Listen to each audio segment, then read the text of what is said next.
বলে খাও তো।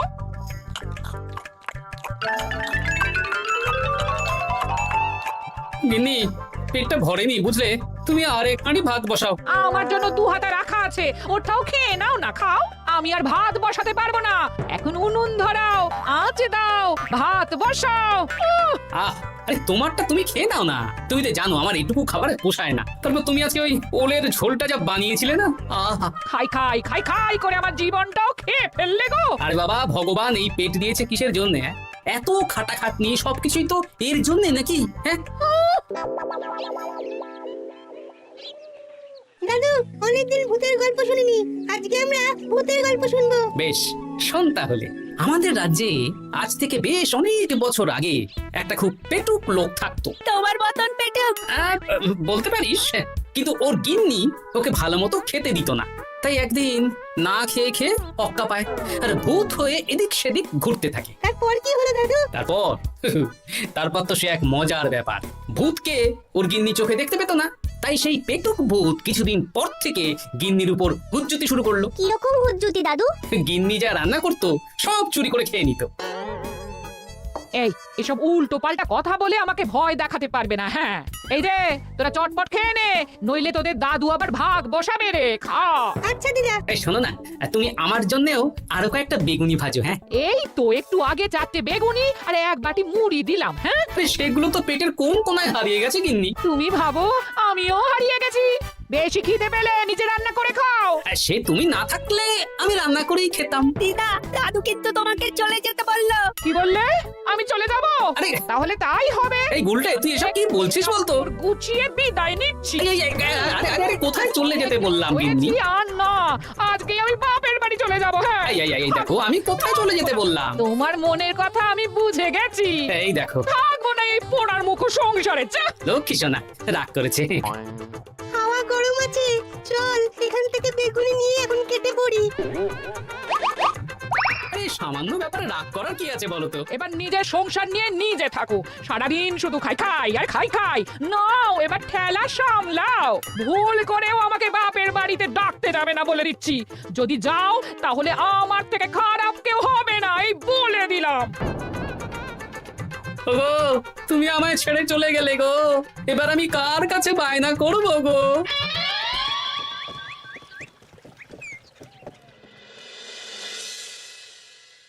কিরে, তুই একা একা? জামাই কোথায়? তোমাদের জামাইকে ছেড়ে চলে এসেছি। এ মা, তুমি কি থাকতে দেবে না আমি চলে যাব? এসব আবার কি কথা বলছিস তুই? হ্যাঁ, এ তো তোরও বাড়ি। আমাদের ভাত ডাল জুটলে তোরও জুটবে। কি হয়েছে রে দিদি? দিন রাত খেটে খেটে কয়লার মতো পুড়ে যাচ্ছি, আর ওনার বায়না শেষ নেই। সারাদিন শুধু খাই খাই আর খাই খাই। এবার বুঝবে জামাই বাবু। হ্যাঁ, নিজে হাত পুড়িয়ে রান্না করার ঠেলা।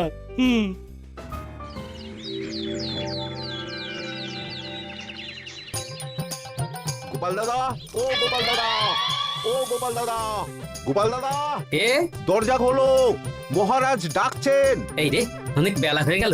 আরে দরজাটা খোলো। যাচ্ছি যাচ্ছি।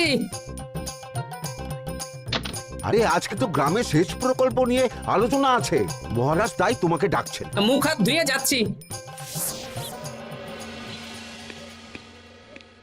দেখুন মহারাজ, দেখুন এত বেলায় গোপাল এলো, তাও নিজে আসেনি, ডেকে নিয়ে আসতে হলো। সত্যি গোপাল, আজকে এত জরুরি একটা আলোচনা সভা, কোথায় তুমি তাড়াতাড়ি আসবে? তা না করে গোপাল বাড়াবাড়ি করে ফেললো। গোপাল, এই আমি শেষবারের মতন বলে দিচ্ছি, ফের যদি এরকম রাজসভায় দেরি করে আসতে দেখি তাহলে কিন্তু কড়া ব্যবস্থা নেব। আসলে মহারাজ, আমার গিন্নি গতকাল রাগ করে বাপের বাড়ি চলে গেছে, তাই। বেশ হয়েছে। আচ্ছা, যে জন্য আজকের আলোচনা সভা ডাকা হয়েছে সেটা হলো আমাদের রাজ্যের দক্ষিণে একটা সেচের জন্য পুকুর খনন করা হচ্ছে। এ তো খুব ভালো কথা মহারাজ।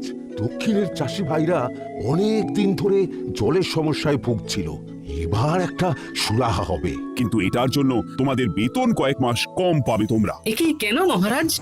তোমার তো এখন একজনের সংসার গোপাল, তোমার আবার চিন্তা কিসে? তাহলেও সেচের জন্য পুকুর খোঁড়া হবে, তার সাথে আমাদের বেতনের কি সম্পর্ক? কারণ ভাড়ারের অবস্থা খুব একটা ভালো নয়, তাই আগামী 3 মাস তোমাদের বেতন 5 মোহর করে কম দেওয়া হবে।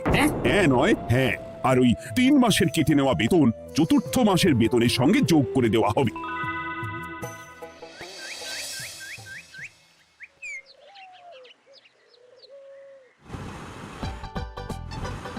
কি দাদু, এ তোমার চোখ মুখের কি অবস্থা? কালি ঝুলি মেখে ভূত। কি আর করবো বল, এসব কি আমার কাজ রে? কালকে ভূতের গল্প শোনাচ্ছিলে, আজকে নিজেই ভূত সেজে বসে আছো।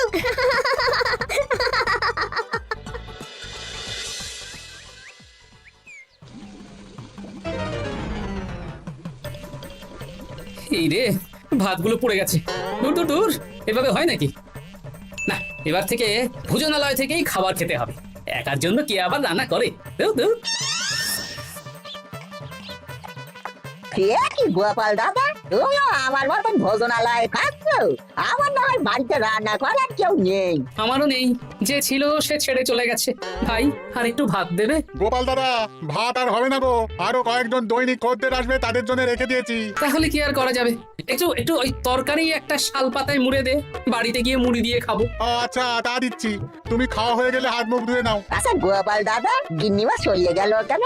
সে তোর গিন্নিমাকে গিয়ে জিজ্ঞেস কর। সেটা জিজ্ঞেস করতেই হবে, তোমার মতো একটা ভালো মানুষকে ছেড়ে চলে গেছে।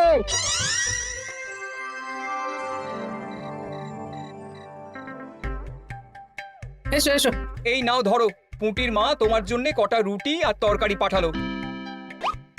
শুনলাম তুমি বাইরে ভোজনালয় খাচ্ছ। কি আর করবো বলো, একদিনই ঘর দুয়ারের কি অবস্থা করেছো গো গোপাল দাদা? ওই একার সংসার। এখন আমার কাজের মধ্যে দুই, খাই আর শুই। তা গিন্নিমাকে খবর দাও। না না না, খবর দিলে আবার অশান্তি শুরু করবে। বরং তুমি গিয়ে বলো। বেশ, তাহলে কালকে আমি তোমার শ্বশুর বাড়ির দিকে সার কিনতে যাব, না হয় গিন্নিমাকে আমিই খবর দিয়ে দেবো।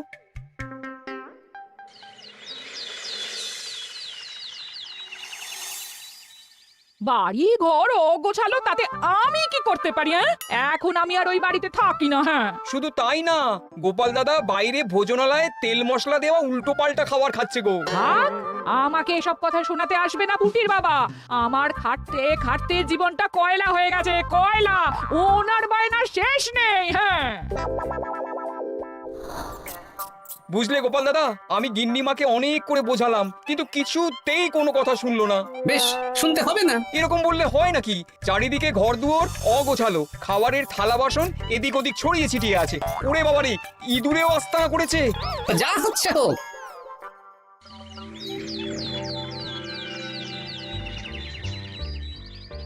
ভোলা, আটটা কচুরি দাও তো ঝটপট, খেয়ে রাত সবাই চলে যাব। এই নাও। ও গোপাল দাদা, শুনলাম নাকি গিন্নিমা বাড়ি ছেড়ে চলে গেছেন? হ্যাঁ, ঠিকই শুনেছো। তাই বাইরের খাবার খেয়ে কতদিন কাটাবে? এভাবে তো তোমার শরীর খারাপ করবে। ওই শরীরের নাম মহাশয়, যা সবে তাই সয়। রান্না বান্না করছো বাড়িতে? না, রান্না করার লোক নেই, আর আমার দ্বারা ওসব কালি ঝুলি মাখাও সম্ভব না। দেখো গোপাল দাদা, এই রোজ রোজ বাইরের খাবার খাওয়া ভালো নয়। ভাবছি আরেকটা বিয়ে করব। হ্যাঁ, বলো কি? গিন্নিমা জানলে তো? জানলে জানো, ও তো এখন আর আমার কেউ নয়। গোপাল দাদা আরেকটা বিয়ে করবে? না না না না না, গিন্নিমাকে বলতেই হবে ব্যাপারটা।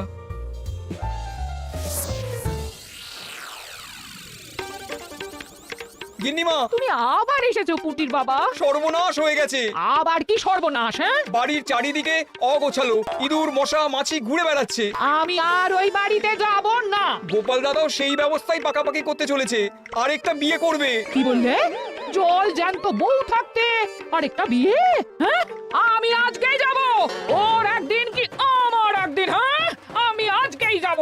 এই দিদি, এক মুহূর্তে এরকম বদলে গেলি কেন? আবার আবার তো জামাইবাবু তোকে কাটাবে। তা বলে তোর জামাই বাবুটাই অন্য কারোর হয়ে যাবে? হ্যাঁ, আমি বেঁচে থাকতে আমি হতে দেব না। তাহলে দিদি, আমিও যাব। ওই জামাইবাবু অতিরিক্ত খায়, জামাইবাবুর খাওয়া বন্ধ করতে হবে, বুঝলি? ঠিক আছে, চল তাহলে, চল। ঠিক আছে, চলুন তাহলে। হ্যাঁ হ্যাঁ, তাই চলো। বুঝলি দিদি, আমার মাথায় একটা মতলব এসেছে। কি মতলব শুনি?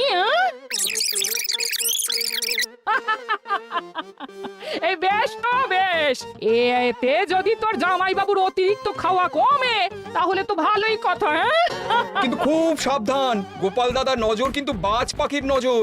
তাহলে যাওয়ার পথে একটা সাজঘর হয়ে যেতে হবে। হ্যাঁ, তাড়াতাড়ি চলুন, রাতে মনে হয় ঝেঁপে বৃষ্টি হবে। কই গো, বলি কোথায় গেলে? এ কি, আমি তো বেশ ভালোই ছিলাম, তা তুমি আবার ফিরে এলে কেন? আমি বেঁচে থাকতে তুমি আবার বিয়ে করবে? ওসব চলবে না। আমি এক সাধক বাবাকে নিয়ে এসেছি তোমার সব হিমরতি ইনি ছড়িয়ে দেবেন। হ্যাঁ, আজকে থেকে তোমার অতিরিক্ত খাওয়া দাওয়া বন্ধ করার দায়িত্ব এনার। যাব বাবা। কি করেছো গো? হ্যাঁ, ঘর দুয়ার তো পুরো শ্মশান হয়ে গেছে গো। এখন আবার তোমার ঘর, তুমি পরিষ্কার করো। সে করছি, তুমি যাও বাজার করে নিয়ে এসো। ভোলার দোকান থেকে বেশি করে ছানা আনবে, আর রাতে ছানার বড়া করে তরকারি বানাবো। হ্যাঁ, আহা, কতদিন খাইনি, এক্ষুনি যাচ্ছি। উহ, তাড়াতাড়ি যাও, তাড়াতাড়ি যাও, মেঘ ডাকছে, রাতে বৃষ্টি হবে। আমি এই ঘর গুছিয়ে রান্না বসাচ্ছি গো। বলো কি গোপাল দাদা, গিন্নিমা ফিরে এসেছেন? হ্যাঁ, সকালে তোমার দোকানে বলেছিলাম না বিয়ে করব, সেটা নিশ্চয়ই কেউ শুনে গিন্নির কানে দিয়েছে। ব্যাস, ঘরের বউ ঘরে চলে এলো। সকালে যখন তোমাকে আমি ওই কচুরি দিচ্ছিলাম, তখন তো ওই পুঁটির বাবাকে দোকানের সামনে দিয়ে হেঁটে যেতে দেখেছিলাম। তাহলে পুঁটির বাবাই খবর দিয়েছে, ভালোই হয়েছে। যাই হোক, আমাকে ওই 500 গ্রাম মতো ছানা দাও তো, গিন্নি ছানার বড়া দিয়ে তরকারি করবে। ভালো তো, ভালো তো, তোমরা ওই কর্তা গিন্নি একসাথে খাবে। আবার কোন সাধককে নিয়ে এসেছে যে আবার খাবার খাওয়া নিয়ন্ত্রণ করবে? দেখো কি করে তোমাকে সামলায়। এই নাও।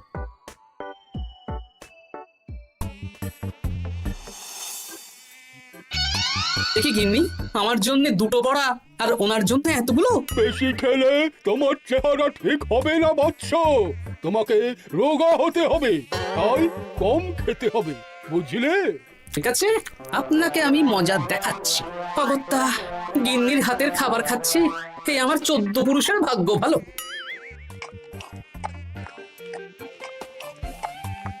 বাবা, আপনাকে আরেকটু তরকারি দিই বাবা? দে মা, দে। আমাকে দাও। একদম না, বলেছি না তোকে রোগা হতে হবে। হ্যাঁ, কি মশা রে তোদের বাড়িতে। রেরি নকল গুফ, মশা যাওয়ার আগে আপনাকে আমি তাড়াবো।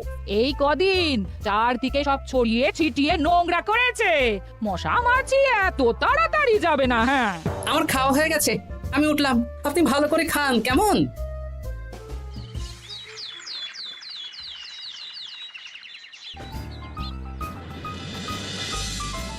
বিজ্ঞানী। আরে গোপাল যে, কি ব্যাপার? একটা সাহায্য চাই বিজ্ঞানী। বলো বলো, আমি কি করতে পারি? কয়েক টুকরো বরফ বানিয়ে দিতে পারবে? তা পারবো, কিন্তু এখন হবে না। তুমি বরং সন্ধেবেলার পর নিয়ে যেও, কেমন? খুব উপকার করলে বিজ্ঞানী। আমি ওটা বিশেষ মোড়কে তোমায় দেব, যাতে গলে না যায়। ধন্যবাদ বিজ্ঞানী, এখন তাহলে আসি।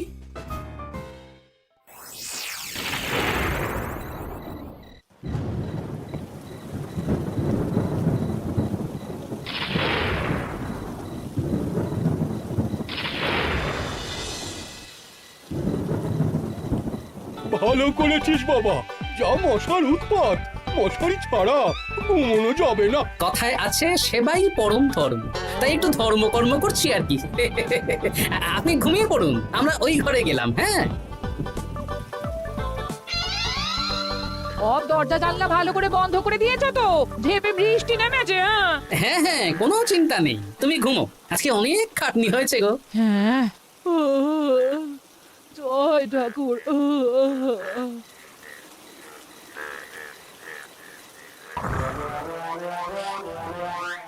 এই তো গিন্নিও ঘুমিয়েছে, এবার আসল কাজ শুরু হবে।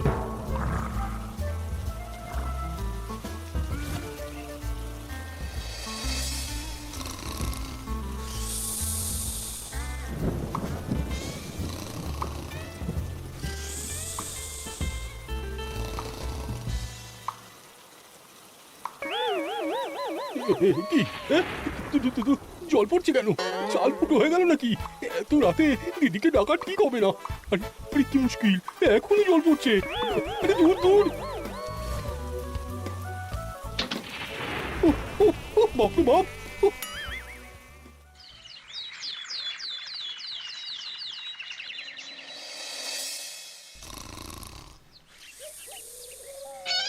সুপ্রভাত।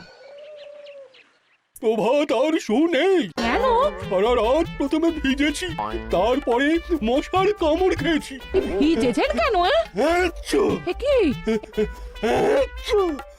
রাতে চাল ফুটো হয়ে জল পড়ছে। হ্যাঁ? খুব ঠান্ডা লেগেছে, একটু একটু মধু আর তুলসী পাতা দে, একটু খাই। এই দিচ্ছি বাবা। এ হতেই পারে না, কদিন আগেই তো চাল সারিয়েছি। ঘরের মধ্যে তাহলে জল এলো কি করে? ঠিক যেভাবে আপনার নাকের নিচে নকল গোঁফ এসেছে শ্যালক বাবু, ঠিক সেইভাবেই। এই রে, হয়ে গেল। দাড়িটাও তো নকল। না মানে আমি বুঝিয়ে বলছি গোপাল, তুমি তো একটু বেশি করে খাও, তাই আমি ভেবেছিলাম ওই তোমার যাতে খাওয়াটা একটু কমে, তাহলে আমার দিদির খাটনিটা একটু কমবে। খাটনি কমাতে তো আপনি আসেননি, উল্টে আপনি নিজে ছলে বলে খাচ্ছিলেন। অতিথি হিসেবে এলে নিশ্চয়ই খাওয়াতাম, কিন্তু এটা আপনি ঠিক করেননি। ওগো, ও তো আমার ভালোর জন্যই করেছে। তুমি আমার বিবাহিত স্ত্রী, ও এখন তৃতীয় ব্যক্তি, তুমি ওর কথা কেন শুনবে? হ্যাঁ, প্রথমে বাচ্চাগুলো মস্করা করলো, সেই শুনে তুমি চলে গেলে। হ্যাঁ, ওরা তৃতীয় ব্যক্তি, ওদের কথায় কান দিলে, হ্যাঁ? তারপর পুঁটির বাবার কথা শুনে বিশ্বাস করলে আমি সত্যিই বিয়ে করছি। হ্যাঁ, সেই জন্যই তো চলে এলাম। হ্যাঁ, এখানে পুঁটির বাবাও তৃতীয় ব্যক্তি, আর তারপর শ্যালক বাবুর কথায় আমাকে কম খেতে দিচ্ছ, আর উনিও তৃতীয় ব্যক্তি। ইয়ে, না মানে? হ্যাঁ মানে না মানে কিছু না। যখনই সংসারে স্বামী স্ত্রীর মাঝে তৃতীয় ব্যক্তি প্রবেশ করবে, তখনই অশান্তি হবে। নিজেদের সমস্যা আমরা নিজেরাই ঠিক করে নেব। আচ্ছা গো, আচ্ছা ঠিক আছে, আর কোনো বাইরের লোকের কথা শুনবো না। এবার বলো তো, ছাদ থেকে জল পড়ার ব্যাপারটা কি? ওটা তো কাল রাতে মশারির উপরে বরফ রেখেছিলাম, আর সারা রাত ধরে বরফের জল শ্যালক বাবুর গায়ে পড়েছে। ছাদ ঠিকই আছে গিন্নি। হ্যাঁ নয় হ্যাঁ, কাল যখন খাবার খাওয়ার সময় দেখলাম আপনার গোঁফ খুলে যাচ্ছিল, আপনি ঠিক করলেন, তখনই একটা সন্দেহ হয়। গোপাল, আমি আর তোমাদের কর্তাগিনীর মাঝে থাকবো না, আমি পালাই, আমি পালাই। আছে আছে আছে আছে আগে সবাই আছে।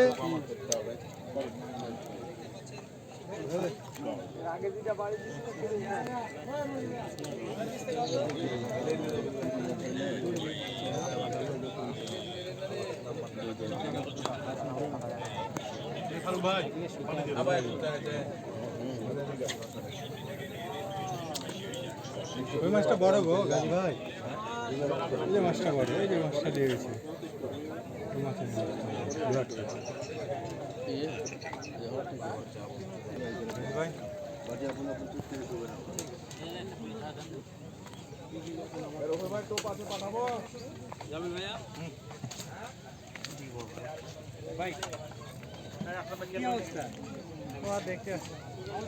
আমার ভাইরা তাড়িয়ে দিচ্ছেন আপনারা?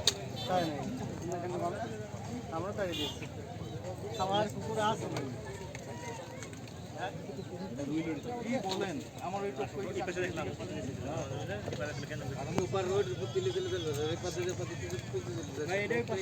রাখেন দি, না করে দেয়।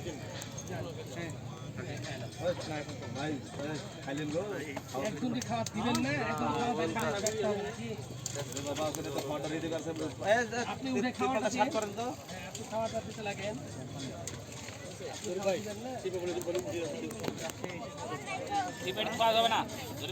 দোস্ত তুমি খাওয়া, ওদিকে দেওয়া, ওদিকে যা লাগছে আমি ওদিকে দেখছি। মাছ হলে আমি যাচ্ছি, তোরা খাও, যাও তোগুলো খাই এলো, তারপরে আমরা বসবো পরে।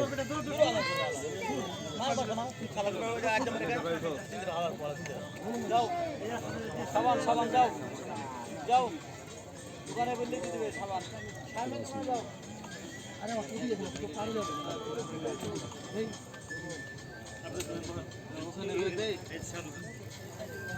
ভাই মাছের উপর রাখেন।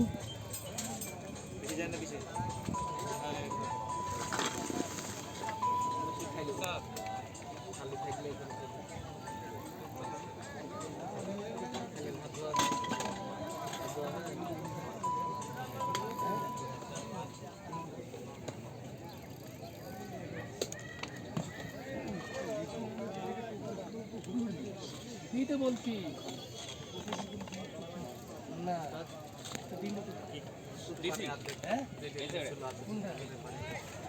কল করে দিবেন না কোনটা দিছেন? না জানি জানি, এটি আছে। শুনেন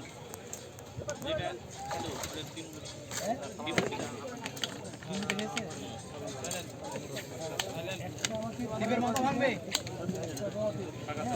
এই যে এখানে আছে এখানে খাওয়া দাও এখনকার মতো ঠিক আছে ওটা দিয়ে না ভাই দুধতে ওটা বল দিয়ে না এটা মতো ভাই ওরে টাইম দিন পরে একটু দে ঘরটা কিন্তু মাটির বানানো আছে যে ভাই বল এই লোকেশ पे আমাকে দে নাই সময় আর কথা না হয় বুঝতে পারলি ওখানে বসলো তো আমাকে আবার এদিকে বসতে হবে আবার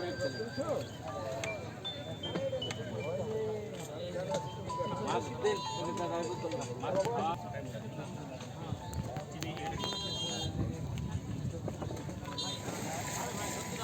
ভাই এটা দিলেন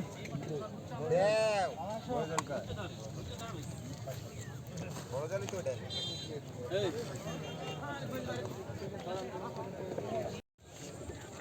ওটা খাড়ার ভাড়া মাছ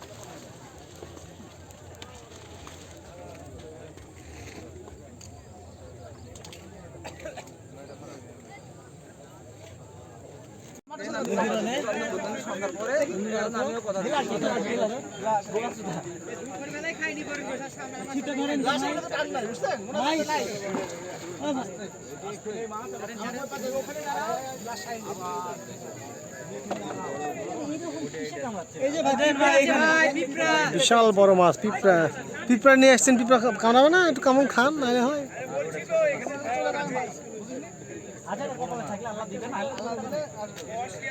সাজান ভাই টসটা করে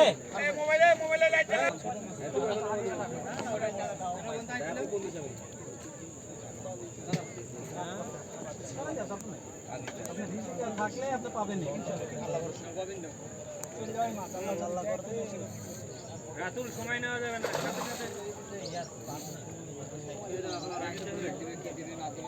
সময় দিলে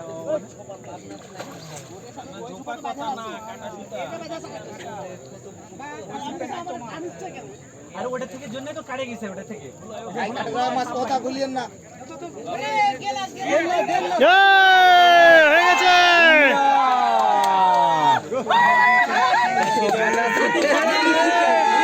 আপনি আপনি আসবেন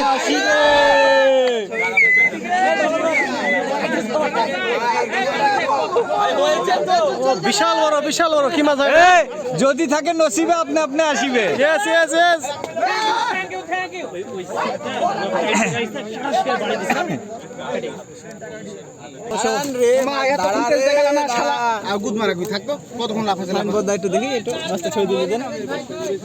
বিশাল বড় মাছ